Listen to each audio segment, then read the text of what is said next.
성부와 성자와 성령의 이름으로 말씀드립니다. 우리 옆 사람들에게 인사합시다. 당신을 축복합니다. 시작.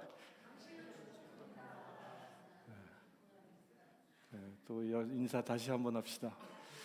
당신은 거룩하십니다. 시작.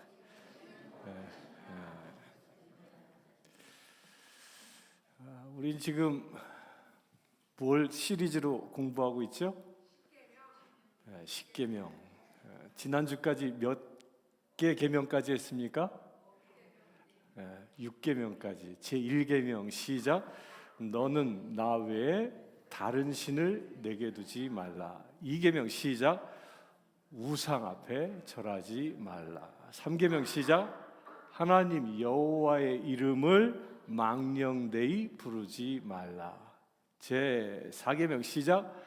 안식일을 거룩하게 지키라. 제6계명 5계명 시작. 내 부모를 공경하라. 제6계명 시작. 제6계명 시작. 살인하지 말라. 이건 기본적으로 외우고 계십시오. 여러분들 천국 갈 때 이 천국 문의 열쇠를 가진 베드로가 너 누구냐 그럴 때 저는 성신교에서 신앙생활한 암개입니다. 그러면 베드로 사도가 혹시 이렇게 부를지 몰라요. 너 진짜 맞아? 그러면서 십계명 한번 외워봐. 당당하게 외울 수 있게 되길 바랍니다.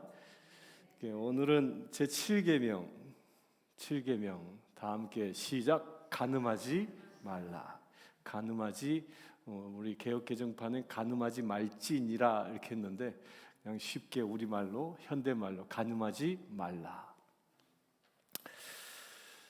한국의 그 김기찬 교수님이 이 십계명에 관하여 이 글을 쓴 데칼로그라는 그 책에 아주 재밌는 이야기를 하나 썼습니다. 그것을 소개하기를 원합니다.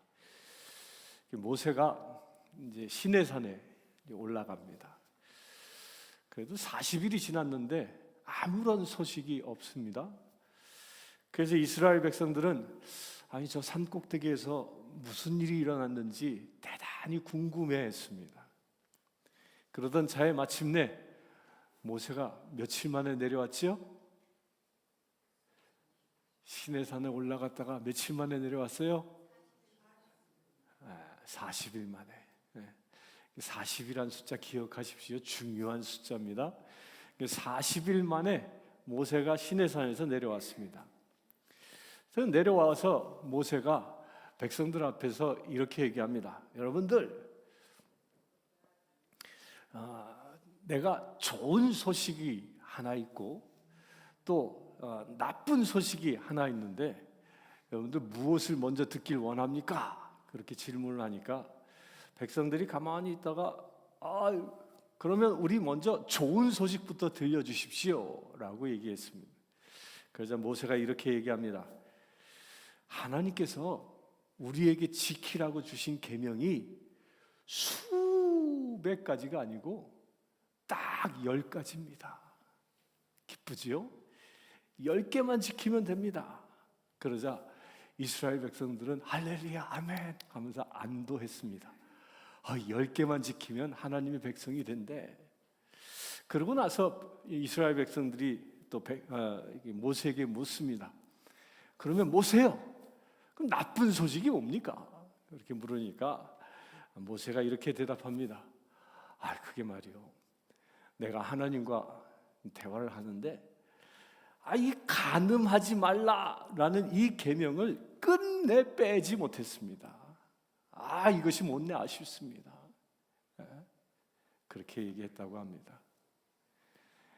여러분들, 이 이야기는 물론 만들어진 이야기입니다. 실제 있었던 얘기는 아닙니다. 그런데 이 이야기를 통해서 무엇을 우리에게 주고자 하는 겁니까? 이 동서고금을 막론하고요, 많은 사람들이 불륜에 대한 꿈을 꾸고 살아갑니다. 이 간음이 인류의 보편적인 현상이 되어 있습니다. 한국에서는 옛날에 그 애인이라는 드라마가 유행하면서 아주 불륜이 불길처럼 번져나갔습니다. 하지만 간음이 가져다 주는 그 결과에 대해서는 사람들은 별로 생각하지 않습니다. 내가 간음하면 어떤 벌이 내게 임하는지. 그래서 한 설교자는 그에 대해 이렇게 얘기합니다. 내 정욕의 불이 뜨겁게 타오를 때마다 내 영혼이여 지옥의 불이 얼마나 뜨거운지 기억하라. 현대는 성적으로 굉장히 문란한 시대이고 혼잡한 시대입니다. 이것은 마치 세상이 끝날이 얼마 남지 않았다라는 하나의 반증이기도 합니다.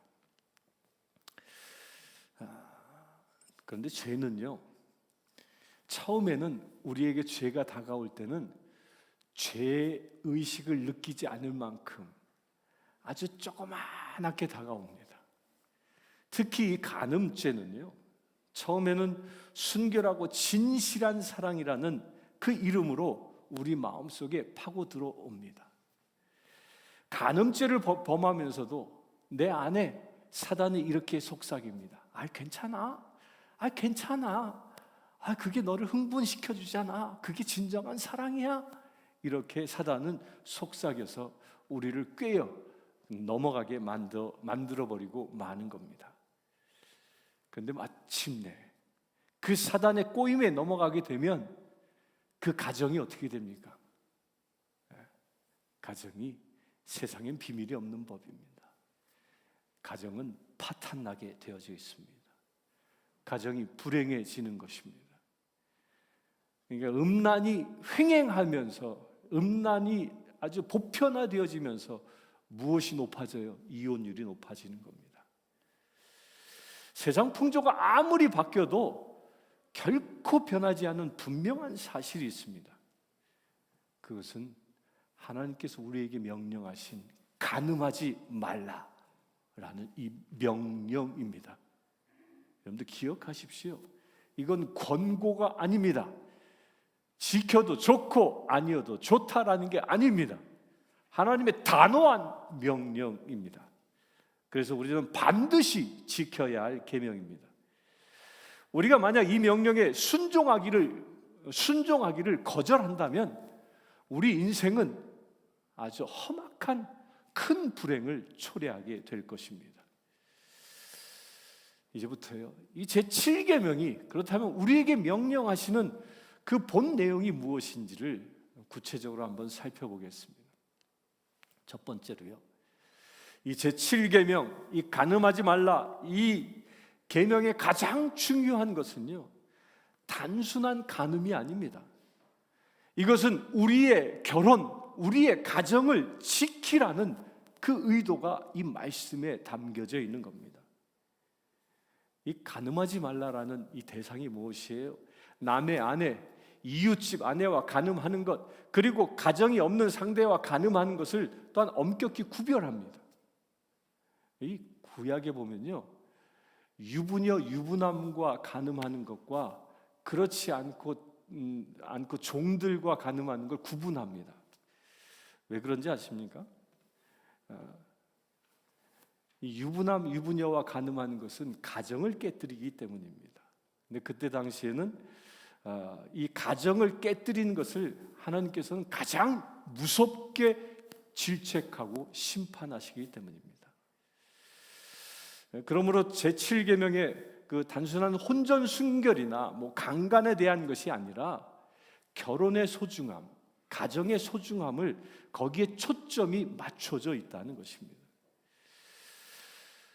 이 출애굽기 21장 7에서 11절에 보면요, 우리가 이해할 수 없는 부분이 나옵니다. 그게 뭐냐면 결혼하지 않은 처녀들과 또 여자 노예들과 성적인 관계를 갖는 것에 대하여는 거기선 또 허용합니다. 왠지 아십니까? 그때 당시는 일부 다처제가 허용됐기 때문입니다. 지금은 그렇지 않은 것이죠. 이 말씀을 붙잡고 바람 펴도 돼 이렇게 생각했던 큰 오산입니다. 지금은 일부 다처제가 아닙니다. 한 남편, 한 아내에게 충성해야 합니다. 그러므로 이 구약 이 모세오경의 이 선지서의 이 말씀이 이 제7계명의 정확한 정의는 뭐냐면 7계명 간음하지 말라는 정확한 개념, 이 정의는요, 한 남자가 이웃의 아내와 외도하는 것, 또한 한 결혼한 여자가 이웃의 다른 남자와 외도하는 것이라고 정의할 수 있는 겁니다. 이웃의 생명을 보호하기 위해 살인하지 말라, 그 6계명을 주신 것이라면 이웃의 결혼을, 또한 내 가정의 결혼을 보호하기 위해서 주시는 말씀이 뭐라고요? 간음하지 말라는 것입니다. 사랑하는 성도 여러분, 이 간음하지 말라, 이 계명은 나의 가정과 이웃의 가정을 지키려는 하나님의 명령인 것입니다. 왜? 가정은 에덴이기 때문입니다. 가정은 하나님의 나라이기 때문입니다. 그래서 하나님께서 가장 제정하신 최초의 제도가 뭐예요? 그게 가정이에요. 가정. 우리 인간에게 준 제도가. 하나님께서 먼저 아담을 창조하셨으나 혼자 있는 것이 어떻게 했습니까? 보기 좋지 않아서 그를 돕는 배필로 하와를 창조하시죠. 그리고 그 둘을 연합하여 한 몸 되게 하셨습니다. 그리고 하나님께서는 그 가정을 통해서 생육하고 번성하여 땅에 충만하라라고 명령하셨습니다. 이것이 축복입니다. 부부가 연합하여 한 가정을 이루는 것은 하나님의 축복인 것입니다. 부부는 결혼 생활의 순결함을 통해서 서로에게 신뢰와 사랑을 더욱 꽃피워야 하는 것입니다. 부부가 이 아름답게 연합하고 하여 아름답고 행복한 가정을 이루는 것입니다. 그럴 때 하나님이 우리 부부를, 가정을 창조하신 창조의 목적이 온전히 이루어지는 것입니다. 만약 결혼 생활의 순결이 파괴될 때 그 가정에 무엇이 일어납니까? 불화가 생깁니다. 그리고 불행이 싹트기 시작하는 것입니다. 하나님께서 여러분들을 가정을 이루게 하신 목적이 뭐예요? 여러분들을 행복하게 하기 위함인 겁니다. 근데 사단은 그것을 깨기 위해서 우리로 하여금 간음의 유혹을 하는 것이죠.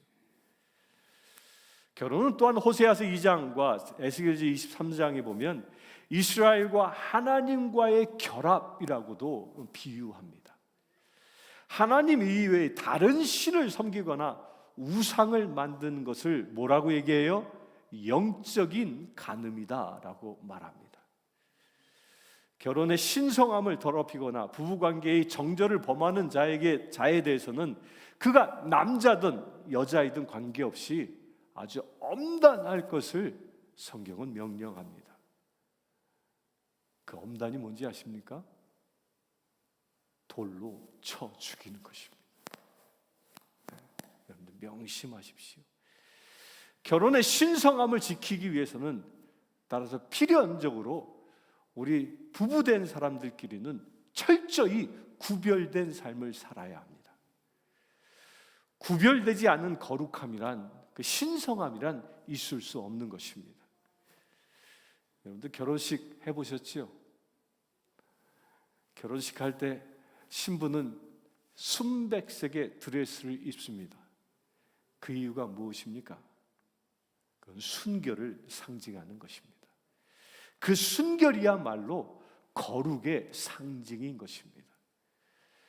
또한 성경이 부득이한 이혼과 또한 재혼을 허락하고 있는 것을 보게 되는데요.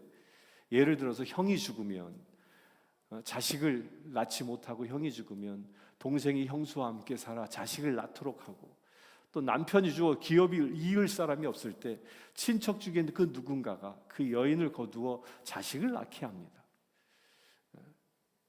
그런데 이것이 간음이냐? 아닙니다. 이것은 기본적인 법정이시군요.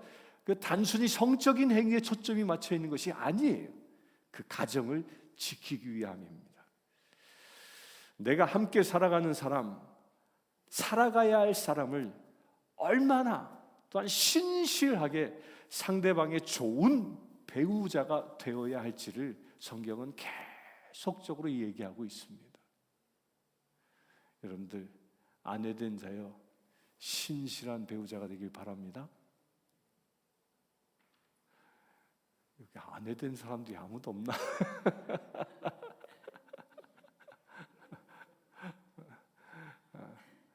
천국에 가셔서 대답할 수 없습니까? 천국에 가셨다 그러면 신랑 대신 예수 그리스도를 상상하십시오. 아내된 자여 남편에게 신실하시길 축원합니다. 남편 된 자여 아내에게 신실하시길 축원합니다. 사랑하는 성도 여러분, 우리 모두 서로에게 신실해야 합니다. 그렇게 될 수 있게 되길 축원합니다. 두 번째로요, 제 7계명은 마음의 정조를 지키라는 것입니다. 율법의 완성자가 누구죠? 율법을 누가 완성하셨어요? 구체적으로 누가 완성했어요? 율법을 완성하신 분은 예수 그리스도이십니다. 아멘. 이건 상식으로 알아야 되는 거예요. 상식으로. 그 율법의 완성자이신 예수님이, 그 예수님께서 뭐라고 얘기하셨습니까? 이 제7계명의 문제는요, 그냥 단순히 간음을 범하는 그 육적인 행위의 문제가 아니라 마음의 문제라고 예수님은 분명하게 얘기합니다. 너무도 유명한 말씀이죠. 마태복음 5장 27에서 28절에 뭐라고 합니까? 또 간음하지 말라 하였다는 것을 너희가 들었으나 나는 너희에게 이르노니 음욕을 품고 여자를 바라보는 자마다 마음에 이미 뭐했다? 간음하였느니라. 이 말이 뭘까요? 이 말씀 가운데 음욕을 품는다라는 말을 표현합니다. 품는다. 이 품는 게 뭐예요? 이렇게 품는다. 음란한 생각을 내 마음에 품는다. 이 품는다라는 말은요, 암탉이 닭을 암탉이 닭이 아니라 달걀. 암탉이 자기 달걀을 품는다라는 말과 동일한 말이에요. 여러분들, 그러면 암탉이 달걀을 품으면 어떻게 되죠? 그냥 품는 거로 끝납니까? 그렇지 않습니다. 일정 시간이 지나면 그 달걀은 껍질을 깨고 병아리로 태어나게 됩니다. 여러분들, 실제로 간음한 것을 행하지 않았으나 이 간음을 내 마음에 품게 되어지면 달걀이 일정 정도의 시간이 지나면 병아리가 되는 것처럼 그 음욕을 내 마음에 품게 되어지면 일정 정도의 시간이 지나게 되면 결국 몸으로 죄를 짓게 되어진다는 겁니다. 예수님은 이것을 얘기하고 있는 것입니다.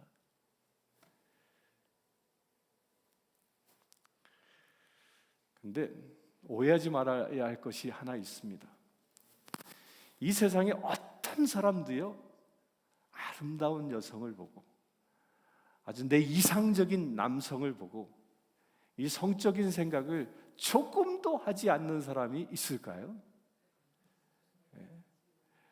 이게 남자는 숟가락들 힘만 있어도 그런 생각을 한다고 그러죠. 없습니다. 그런데 우리 그리스도인들은요, 그런 생각이 들 수는 있어도 그 생각을 묵상하지 말아야 한다는 거예요. 그 생각을 마음에 품지 말아야 한다는 것입니다. 사랑이 죄는 아니나 그 사랑이 정말 올바른 대상인지를 우리가 늘 생각해야 합니다. 남편 된 자는 누구를 사랑합니까? 남편 된 자는 누구를 사랑합니까? 그 아내의 손을 딱 잡고 한번 고백하세요. 난 당신만 사랑해. 시작.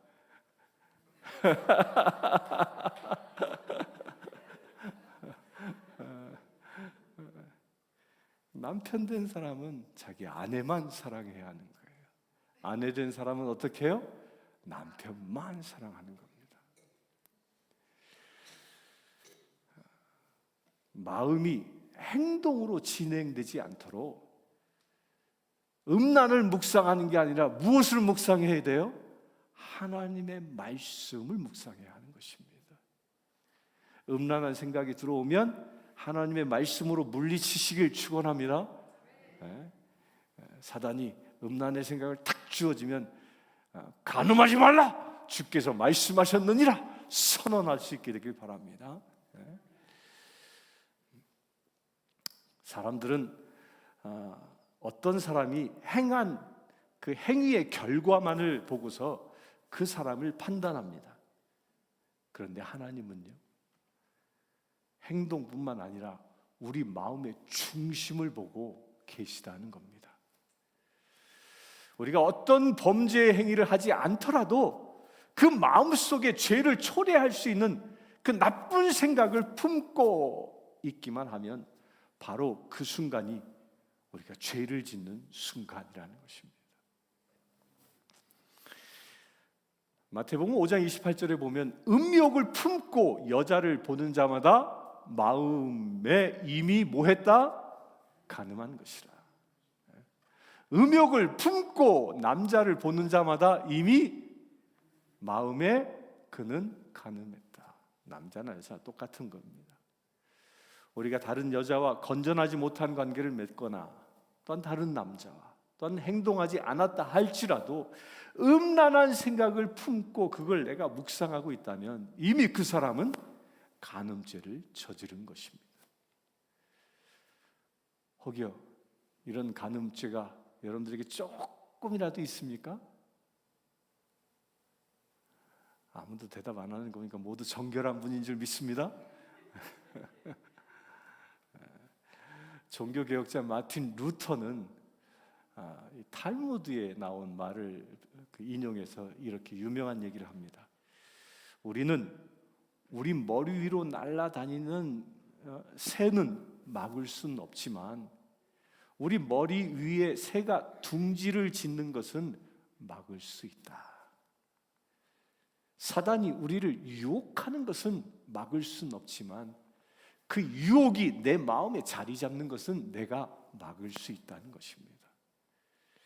순간적으로 죄악된 생각이 스치고 지나가는 것은 막을 수는 없지만 그 생각을 자신의 마음속에 담아두게 되면 어떻게 된다? 죄악된 행동으로 발전하게 된다는 것입니다. 여러분들요, 누군가를 미워하는 그 생각이 내 안에 품어지게 되면 그 미움이 어떻게 살인하게 되는 겁니다. 마찬가지로 음욕이라는 생각을 내 안에 품게 되면 그것이 어떻게 돼요? 간음으로 발전하게 되는 것입니다. 따라서 죄의 싹시 요만큼이라도 있다면 처음부터 잘라내시길 축원합니다.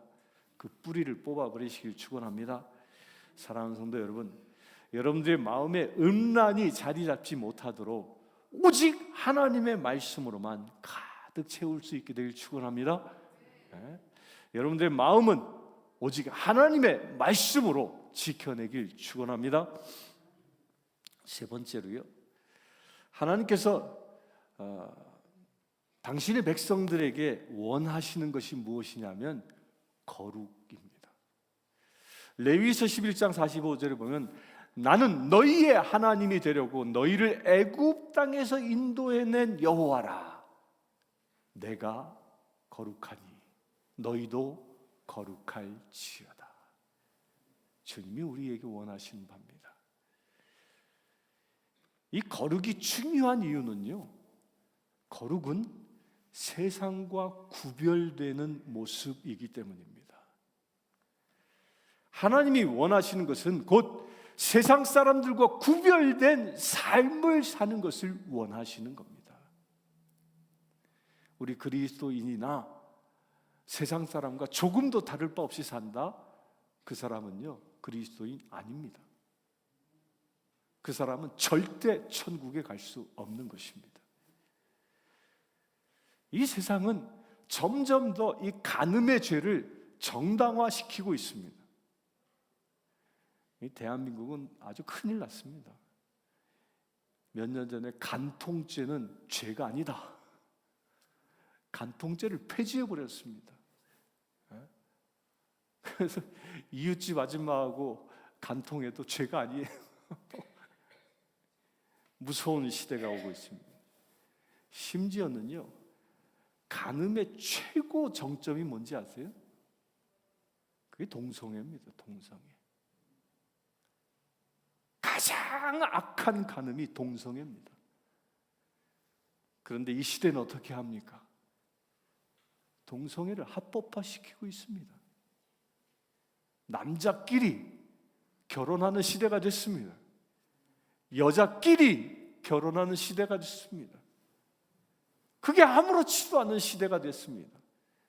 심지어 그런 것들을 죄다, 죄야 라고 선언하면 목회자가 잡혀갑니다. 저는 지금 이 테네시에서 설교하고 있어서 안 잡혀가지만 저 캘리포니아에서 이 설교하면서 잡혀갑니다.